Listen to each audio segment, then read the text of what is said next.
dear students, how are you all? I hope you all are very good. Today students, we are going to start the second chapter of class 6 science, and that is about diversity in the living world. So student, let's start and learn about it. See, so first of all, we have the topic that is nature walk. So students, there's a girl named as Aditi. So Miss Aditi, was she saying that today we are going for a walk in the urban forest. कि आज हम एक walk के लिए जा रहे हैं urban forest में. And as we explore, we will observe the different plants and animals. So you have to look closely at how each one is unique and how these differences help them to survive. हर एक different plant and animal को आपको closely observe करना है, देखना है कि वो कैसे अपने आप में यूनिक हैं एंड जो डिफरेंसेस उनके बीच में है वो कैसे उन्हें सर्वाइव करने में हेल्पफुल है. Pay attention to the features जैसे कि leaf shapes, flower colours, types of stems and how animals move. तो इन सभी चीज़ों को आपको क्या ऑब्जर्व करना है. सो वी विल नोटिस कि कैसे हर एक लिविंग बीइंग परफेक्टली फिट होता है अपने सराउंडिंग्स में. And when we return to class, write down your observations in the notebook. Alright, चलो. सो ये सारे ऑब्जर्वेशन जब आप देख कर आएंगे कि भाई हर एक प्लांट की टाइप ऑफ स्टेम कैसी थी, किसकी स्टेम हार्ड थी या सॉफ्ट थी, वुडी और ग्रीन थी. देन लीव्स का शेप एंड पैटर्न क्या था, टाइप्स ऑफ रूट्स क्या थी, या क्या कोई स्पेशल फीचर था किसी पर्टिकुलर टाइप ऑफ प्लांट में. Then movements and behaviours in animals. So you have to record, you have to observe and record all of these observations. So ये observations आपको हेल्प करेंगे टू अंडरस्टैंड कि कैसे एक living being अपने environment के according adapted होता है. एंड ये अडेप्टेशंस नेचर का एक वे है उन सभी लिविंग बींग्स को इक्विप करने का with the right feature so that वो अपने हैबिटेट्स में सर्वाइव कर सके. ऑलराइट, चलो. So students, during our nature walk, ठीक है, सो वो अदिति जो गर्ल थी वो नेचर वॉक के लिए गई थी. तो नेचर वॉक के दौरान या if we also go for a nature walk, so you may have notice कि कुछ प्लांट्स जो हैं, ऑलमोस्ट हर एक प्लांट जो है अपने शेप एंड साइज में एक दूसरे से डिफरेंट होते हैं, है ना. यू हैव ऑब्जर्व कि जो plants different types of stem, leaf shapes and varying heights के साथ होते हैं. Alright, see. So now what are the different types of plants and animals around us? If we talk about trees, तो trees क्या है? Trees आपके tall plants होते हैं जिनकी stem काफ़ी thick and woody होती है. इनकी branches ground level से काफ़ी ऊपर grow करती है. Secondly, shrubs आपके trees से shorter होते हैं, इनकी stems woody होती हैं, ठीक है. And लेकिन इनके जो branches है वो ground के काफ़ी close होते हैं. Herbs usually small plants हैं जिनकी stem काफ़ी soft and green है. Climbers are the plants जिनकी stems weak होती हैं and they need a support to grow upwards. And creepers आपके ground पे ही grow करते हैं because they also have weak stems. So इस तरीके से these are the different types of plants around us. So as you observe, जब आप इन variety of plants and animals को observe करोगे, so आपको कुछ specific features के बारे में सोचना है कि जैसे कि type of stem, root structure, leaf shape और the movement style of animals. ठीक है, ये सभी फीचर्स कैसे हर एक ऑर्गेनिज्म को उसके सराउंडिंग में अडेप्ट करने के लिए हेल्पफुल है. You have to think about that. ये ट्रेट्स हर एक ऑर्गेनिजम्स को जो मिले हुए हैं, ये ट्रेट्स एक क्रूशियल रोल प्ले करते हैं लिविंग बींग्स को हेल्प करने में सो दैट वो अपने नेचुरल हैबिटेट में सर्वाइव कर सकें.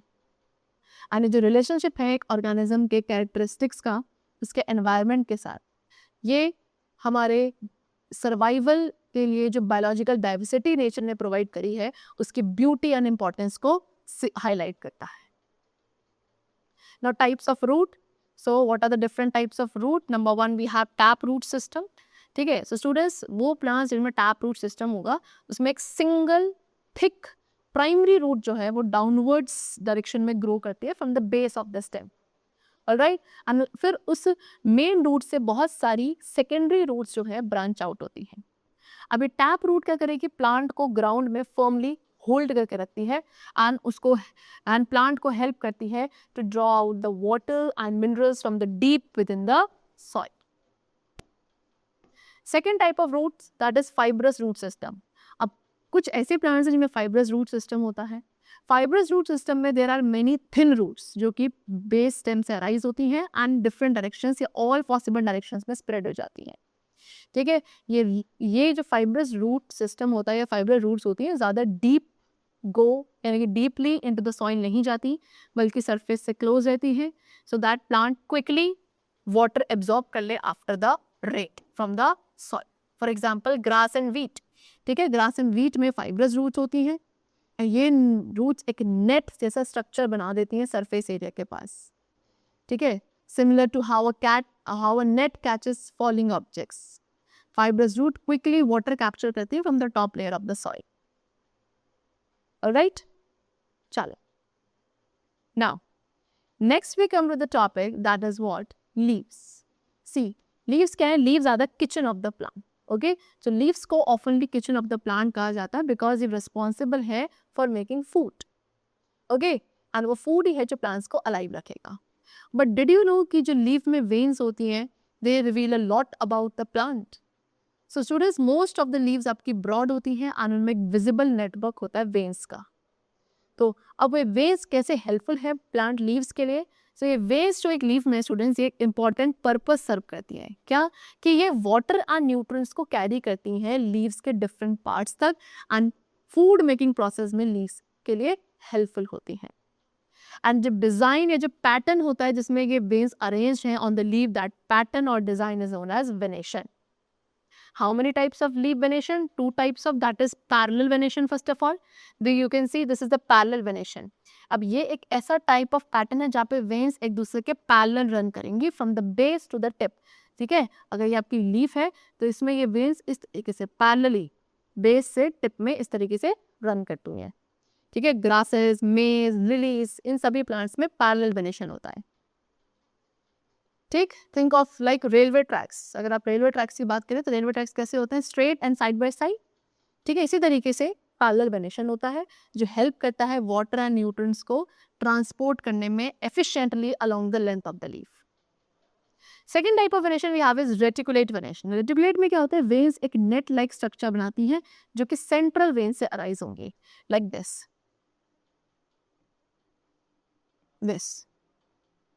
ऐसे इसमें पैरेलल वेनेशन मतलब एक दूसरे के सारी लाइन स्ट्रेट नहीं होती हैं. मैंगो एंड हिबिस्कस जैसे प्लांट्स की लीव्स में रेटिकुलेट वेनेशन होता है. एंड दीज वेन्स, ये वेन्स जो हैं एक स्पाइडर वेब की तरह स्प्रेड आउट होती हैं, मेकिंग श्योर कि वाटर एंड न्यूट्रिएंट्स लीफ के हर एक पार्ट तक पहुंचे. ऑलराइट, चल. Now see what they're saying students कि मैं Saditi, let's talk about any pattern connection you observe in the features of different plant. For instance, did you notice कि अगर plants parallel venation का है तो उसमें फाइब्रस रूट्स होती हैं. ठीक है, सो तरुष, अब boy what he said, yes ma'am, I notice कि कुछ ऐसे प्लांट फीचर्स हैं जो ऑफनली एक साथ अपीयर होते हैं एंड प्लांट को सर्वाइव करने में हेल्पफुल होते हैं in their natural surrounding. For example, जो प्लांट है लाइक ग्रास में पैरेलल वेनेशन होता है एंड ऑल्सो उसकी रूट्स फाइब्रस होती हैं. ये roots near the surface spread out रहती हैं, प्लांट को क्विकली रेन वाटर एब्जॉर्ब करने में हेल्पफुल होती हैं, जो कि ऐसे एरियाज में यूजफुल है जहाँ पे वाटर बहुत फास्टली कलेक्ट होना ज़रूरी है. Then Rafia girl, she said कि मैम आई ऑब्जर्व कि जो प्लांट्स रेटिकुलेट वेनेशन वाले होते हैं लाइक मैंगो ट्रीज, इनमें कैसी रूट्स होती हैं? Tap roots. रिमेंबर इट कि फाइब्रस रूट्स वाले प्लांट्स में पैरेलल वेनेशन होगा, टैप रूट्स वाले प्लांट में रेटिकुलेट वेनेशन होगा. ये रूट्स आपकी डीप इनटू द ग्राउंड जाती हैं, प्लांट को उस वाटर तक पहुंचने में हेल्पफुल होती हैं जो कि deeper inside the soil stored है. ठीक है, चलें. Now next we are seed. Seed क्या है? The start of new life. ठीक है, सीड्स आपकी डिफरेंट शेप्स एंड टाइप्स में होती हैं. ये एक न्यू प्लांट का स्टार्टिंग पॉइंट है, दैट इज सीड, जो आगे चल के सीडलिंग में डेवलप हो जाता है after germination. Now how many two main types of seeds are there, that is monocotyledon and dicotyledon. मोनोकॉटिलेडन यानी कि मोनोकॉसीज मेज, इनमें एक ही कॉटिलेडन होता है. इन प्लांट्स में पैरेलल वेनेशन देखने को मिलेगा in their leaves. And if we talk about dicotyledons, तो डाइकोटिलेडन्स या डाइकॉट सीड्स लाइक बीन्स, इनमें 2 कॉटिलेडन्स होते हैं जो कि फूड स्टोर करते हैं एंड एक यंग प्लांट को ग्रो करने में हेल्पफुल होते हैं. Next we have adaptations of plants and animals in different habitats. So students, each plant, हर एक plant या animal एक specific habitat में रहता है. Habitat means उसका natural home. Alright, जहाँ पे उसे सारी requirements मिलेंगी to survive. Food, water, shelter, space to grow. ठीक, अब जो special traits एक organism को मिले हैं जिसकी वजह से वो ऑर्गेनिज्म अपने नेचुरल हैबिटेट में एडजस्ट कर पा रहा है, सर्वाइव कर पा रहा है। उन स्पेशल ट्रेट्स को बोला जाता है अडेप्टेशंस। ऑलराइट, तो हैबिटेट क्या है? हैबिटेट एक नेचुरल एनवायरनमेंट है जहाँ पे प्लांट और एनिमल रहता है। हैबिटेट उस एनिमल को हर एक चीज़ प्रोवाइड करेगा जो उसे सर्वाइवल के लिए चाहिए, like food, water and shelter. See they have given you examples of habitats like forest. Forest क्या है? फॉरेस्ट ट्रीज प्रोवाइड करता है बर्ड्स को टू नेस्ट, सॉइल प्रोवाइड करता है प्लांट्स की ग्रोथ के लिए, फूड प्रोवाइड करते हैं एनिमल्स के लिए like deer and insects. Means forest क्या है? फॉरेस्ट एक हैबिटेट है। सिमिलरली पॉन्ड आपका फिश एंड फ्रॉग्स जैसे क्रिएचर्स का होम है जिसमें उनको वाटर, फूड एंड शेल्टर मिलता है। That means pond is again a type of habitat. So over the time दोनों ही यानी कि प्लांट्स एंड एनिमल्स दोनों में ही ऐसे फीचर्स डेवलप हो चुके हैं जो उन्हें उनके पर्टिकुलर हैबिटेट में सर्वाइव करने में helpful. Now desert plants, let's talk about desert plant, that is a cactus. तो कैक्टी क्या है? एक नेचर वाटर टैंक की तरह है। ये अपने थिक फ्लैशी स्टेम्स के अंदर वाटर स्टोर कर लेते हैं सो दैट ये ड्राई डेजर्ट वेदर कंडीशंस में सर्वाइव कर सकें। इनकी लीव्स रिड्यूस होती हैं स्पाइन फॉर्म में जो प्लांट को प्रोटेक्ट करती हैं एंड वाटर लॉस रिड्यूस करती हैं। उसके अलावा इनकी रूट्स आपकी वाइडरली स्प्रेड आउट होती हैं near the surface so that rain water को क्विकली सोक कर लें। ओके, चलो next we come to desert animals, that is a camel. तो कैमल आपके परफेक्ट डेजर्ट ट्रैवलर्स होते हैं। इनके जो ये हम्प वाला पार्ट है ये स्टूडेंट्स के अंदर फैट स्टोर रहता है जिसको वो एनर्जी में कन्वर्ट कर लेते हैं एंड वाटर में कन्वर्ट कर लेते हैं during the long journey without food और drink. Secondly they have long legs जो उनकी बॉडीज को हॉट सैंड से काफ़ी ऊपर लिफ्ट रखेंगे एंड इनके लिप्स काफ़ी थिक होते हैं जो इन्हें थॉर्नी डेजर्ट प्लांट्स को ईट करने में हेल्पफुल होता है without injury. See they have given you a camel's hump, जिसे हम नेचर्स का बैकपैक कहते हैं। ठीक है, एक कैमल का जो हम्प है वो एक बैकपैक की तरह वर्क करता है, जैसे कि आप अपने फूड एंड वाटर को अपने बैकपैक में कैरी करते हैं for a journey. Similarly camel fat store करता है अपने हम्प में एंड इस स्टोर्ड फैट का वो यूज करता है एनर्जी एंड वाटर के लिए जब food and water desert area में कैमल को काफी लंबे टाइम तक मिल नहीं पाता। Then we come to aquatic plants, that is the water lily. तो water lilies क्या हैं? एक पूल में फ्लोटीज की तरह। You could see this is water lily. ये वाटर सरफेस पे फ्लोट करती हैं। इनकी लीव्स ब्रॉड होती हैं जो कि टॉप और वाटर टॉप पे ही रहेंगी एंड सनलाइट अब्जॉर्ब करेंगी फॉर फोटोसिंथेसिस। फ्लेक्सिबल स्टेम्स इनके पास है जो कि वाटर फ्लो के साथ मूव करती हैं without snapping, making them well suited for aquatic life. Next aquatic animal that is fish. ठीक है, फिशेज आपकी बनी है for the life in water only, right. इनकी बॉडी शेप स्ट्रीमलाइंड होती है जो इन्हें क्विकली एंड स्मूथली स्विम करने में हेल्पफुल होती है इन द वाटर।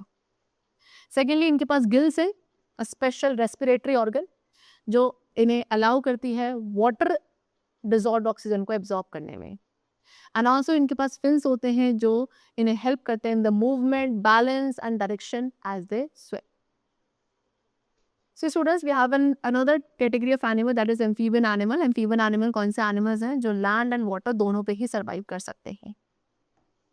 Alright, चलो. Then we have mountain plants, that is rhododendrons. You could see this is rhododendron, a type of plant which are found in the mountain areas. They are like hardy hikers among the plants.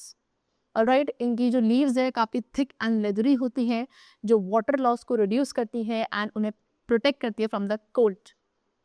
Secondly in plants, ये जो plants है usually काफ़ी close to the ground grow करते हैं so that strong winds से होने वाले damage को अवॉइड कर सकें एंड मैक्सिमम सनलाइट एब्जॉर्ब कर सकें in high altitude chilly areas. Then we have cold region animals, that is a polar bear. Polar bear आपके आर्कटिक रीजन के एक्सप्लोरर्स है। इनके पास एक थिक कोट है फर का एंड एक लेयर होती है ब्लबर की, दैट इज फैट, जो इन्हें वार्म रखती है फ्रीजिंग क्लाइमेट्स में। इनके जो पॉज यानी कि पंजे हैं वो काफ़ी लार्ज होते हैं जो as a snow shoes act करते हैं एंड ये ईजिली स्नो पे वॉक करता है without sinking their paws. They have a white fur all over their body जो इन्हें हेल्प करता है कैमोफ्लेज करने के लिए with the snowy surrounding so that ये ईजिली अपने प्रे तक अप्रोच कर सकें। सो पोलर बियर फर एक ब्लैंकेट की तरह है, जैसे कि एक ब्लैंकेट हमारी बॉडी को वार्म रखता है on the cold night, similarly bear की बॉडी का वाइट फर उन्हें इंसुलेट करता है आइसी वेदर कंडीशंस में. Alright, see they have given you a comparative study of the adaptations in camels. ठीक है, तो फर और कोट की बात करें तो कैमल यानी कि उनका जो फर या कोट है, क्योंकि वो हॉट डेजर्ट्स में होते हैं तो वो काफ़ी थिन होता है, सो दैट हीट रिलीज हो आउट ऑफ द बॉडी. लेकिन कोल्ड डेजर्ट्स में जो कैमल्स होते हैं उनकी बॉडी पर थिक फर है टू रिटेन बॉडी वार्मथ.